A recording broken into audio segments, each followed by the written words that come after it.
Okay, hello traders and welcome to our Market Blues video. The purpose of Market Blues video is basically to show you how you can get at your peak performance state, okay, at the start of the week. As you guys know, for traders like us, it's so critical for us to keep our mental state at the peak performance before the beginning of the week comes in play with us. As you know, trading is very fast, and we always got to keep our mind at the present moment and at a peak performance level. So today's topic based on that is called slow thinking. Now, some of you may be wondering, Tiru, why are you talking about what does this mean, slow thinking? I mean, I thought as traders we're supposed to think quite fast, and be on the moment because things actually fluctuate and change really fast. So, what do we mean by slow thinking? In fact, in a research that has been done on all business owners as well as all high achievers around the world, including professional traders, it's been found that there are two types of thinking. One is called fast thinking, and the other one is slow thinking. Now, fast thinking traders is basically what the entire population is on. And they're always very busy, like doing things that they never pull themselves out and think about the bigger picture on why they are doing those things and for what eventual outcome. So, as you can see, as traders, we need to have a reflection, especially at the start of the week, and pull ourselves back a bit and get himself into the zone of slow thinking. Now, then you may ask, okay, we understand the point of slow thinking, what it is basically, but then Tiru, like, what are we supposed to slow think on? Some of you may be asking, right? There are three main areas that you should be doing your slow thinking on. This will make your actions a bit more clear and concise and to be on point in the market and to be in the present moment. The first thing that you should continuously reevaluate is the edge that you have in the markets. The edge that you have in the markets. Do you have a continuous edge? Now, one of the questions you can ask yourself to see if you really have a good edge in the markets is what Ray Dalio once proposed to ask for every trader or investors out there. Have a look on your strategies, review your strategies, and ask yourself, why must this strategy continue to work? Okay.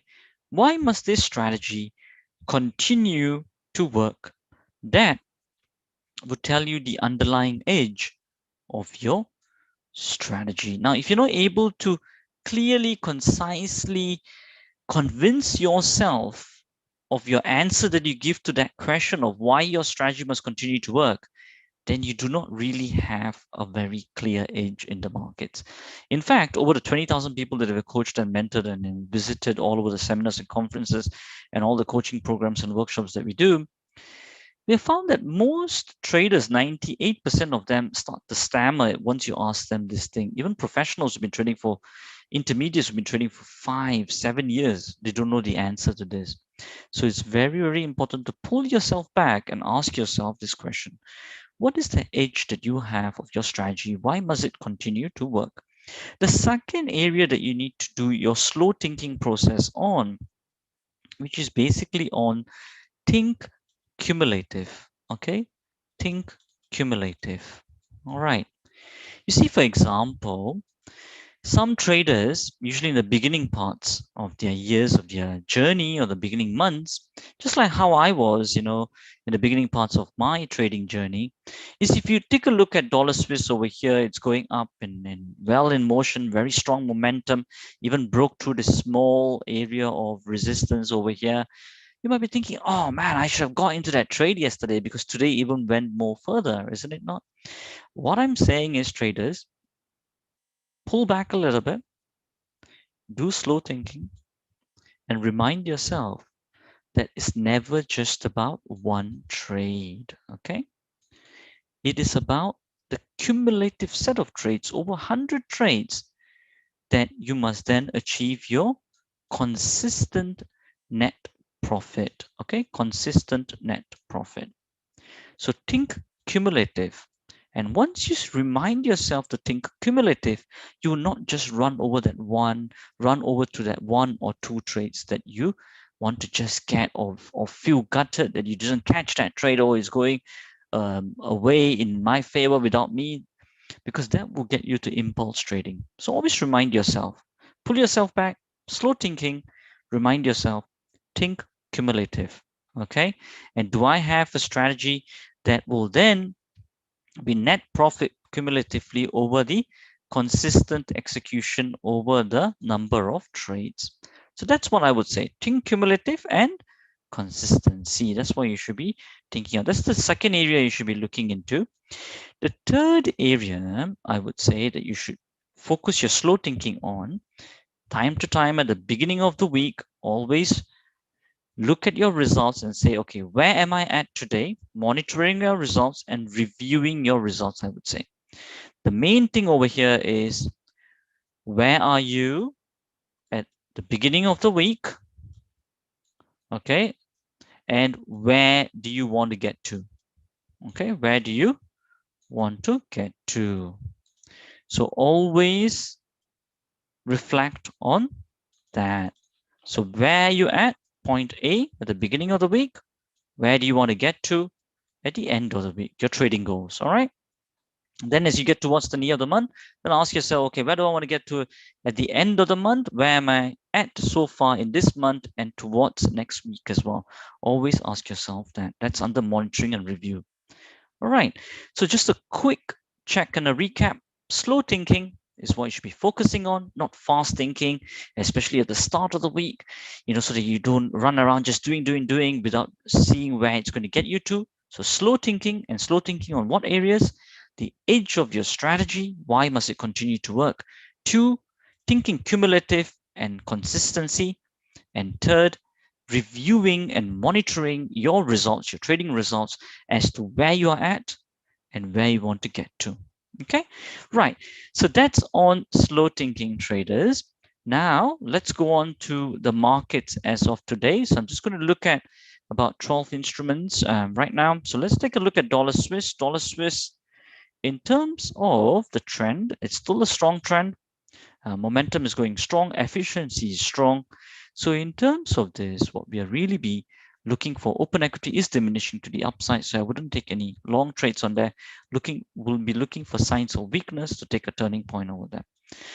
Dollar yen, on the other hand, still continuing strong further up. Open equity diminishing to the upside, and so therefore we'll be looking for signs of weaknesses, but strong momentum on the upside. So for those of you riding that move, I would just say continue on with that and get your stops tight. There is a bit of a weakness coming into there. Those people in the live trading room are currently riding this move in terms of this confirmation bar here and trailing the stops tight. So that's good on them. In terms of GBP USD, you can see that today is an insider bar. This was the bar that confirmed the top over there, according to our smart money indicator algos. In terms of open equity, I would still say more downside potential over here in terms of GBP/USD before you start to see a turn in this. Okay, and in terms of euro dollar, still continuing stronger to the downside. You can see, where would I say the open equity is to? I would still say is towards the downside, but do remember it's an uptrend. So if you do want to take it to the downside, be a bit cautious on your stops before this reverts. Aussie dollar, on the other hand, you can still see uptrend, open equity, still I would say a little bit more to the downside.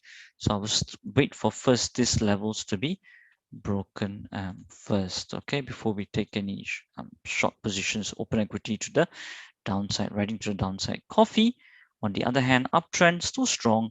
First level, I would say open equity to the downside would be for this level to be taken out. Okay, if it doesn't, continue to ride the trend on the upside. GBP yen, on the other hand, you can see uptrend over here. And in terms of open equity, of course, I would say to the downside, but wait for the level to be taken out there. Sugar, on the other hand, open equity still more to the downside before it reverts and continues with its uptrend. Silver, on the other hand, uptrend as well. Open equity, I would say more to the downside before it reverts back to its uptrend. GBP-yen we have looked at. Dollar index is what I want to show you next. It's on a downtrend at the moment. Open equity, I would say, is a little bit more to the upside before it reverts to the downside to continue with its trend. Okay, so that's the market update for the beginning of the week ahead. So take a look at all those levels going into the week and reflect also on what we just spoke about in terms of slow thinking and the three areas that you need to be focusing on. All right, that's all from me, traders. And as we always say, till next time, stay disciplined, follow your trading plan, and keep trading like a master.